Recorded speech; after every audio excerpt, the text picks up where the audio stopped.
പത്തനംതിട്ട ജില്ലയിലാകെ പരിശോധനകൾ കർശനമാക്കി പോലീസ്. നിരവധി കേസുകൾ രജിസ്റ്റർ ചെയ്തു. നിയമസഭാ തെരഞ്ഞെടുപ്പ് അടുത്തതോടെ ജില്ലാ പോലീസ് മേധാവി ആർ ആനന്ദിന്റെ നിർദ്ദേശപ്രകാരം പത്തനംതിട്ട ജില്ലാ അതിർത്തികളിലും പ്രധാന പട്ടണങ്ങളിലും സായുധ കേന്ദ്ര പോലീസ് സേനയുടെ സഹായത്തോടെ പരിശോധനകൾ പോലീസ് ശക്തമാക്കി. ഇതോടൊപ്പം ഗ്രാമപ്രദേശങ്ങളിലും വനമേഖലയോട് ചേർന്ന് കിടക്കുന്ന പ്രദേശങ്ങളിലും ലോക്കൽ പോലീസിന്റെ ശക്തമായ പരിശോധനകൾ നടന്നുവരുന്നു. ഇതിന്റെ ഭാഗമായി കഴിഞ്ഞ ദിവസം വിൽപ്പനയ്ക്കായി സൂക്ഷിച്ച വാറ്റുചാരായം, കൂടിയ അളവിൽ വിദേശ മദ്യം, കഞ്ചാവ് എന്നിവ ഉൾപ്പെടെ പിടിച്ചെടുക്കുകയും പ്രതികളെ അറസ്റ്റ് ചെയ്ത് റിമാൻഡ് ചെയ്തു.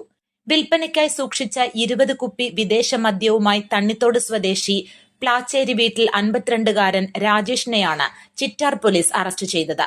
വിൽപ്പനയ്ക്കായി കൂടിയ അളവിൽ വിദേശമദ്യം കൈവശം സൂക്ഷിച്ച സീതത്തോട് ആങ്ങാമുഴി സ്വദേശി കാരക്കാട് കുന്നിൽ വീട്ടിൽ 43-കാരൻ രതീഷ്, വാറ്റുചാരായം നിർമ്മിച്ച് വിൽപ്പന നടത്തിവന്ന ആങ്ങമൂഴി തേബർമല സ്വദേശി ചെരുവിൽ വീട്ടിൽ 40-കാരൻ ദീപു എന്നിവരെ മൂഴിയാർ പോലീസും അറസ്റ്റ് ചെയ്തു. കഞ്ചാവ് വിൽപ്പന നടത്തിവന്ന അടൂർ പെരിങ്ങനാട് പഴകുളം സ്വദേശി പുന്നലത്ത് കിഴക്കേക്കര വീട്ടിൽ 20-കാരൻ മനു എന്നയാളും ഈ പരിശോധനകളുടെ ഭാഗമായി അടൂർ പോലീസിന്റെ പിടിയിലായി. ജില്ലയിൽ എല്ലാ സ്ഥലങ്ങളിലും വരും ദിവസങ്ങളിലും പരിശോധനകൾ കർശനമായി തുടരുമെന്ന് ജില്ലാ പോലീസ് മേധാവി അറിയിച്ചു. News bureau, Pathanamthitta.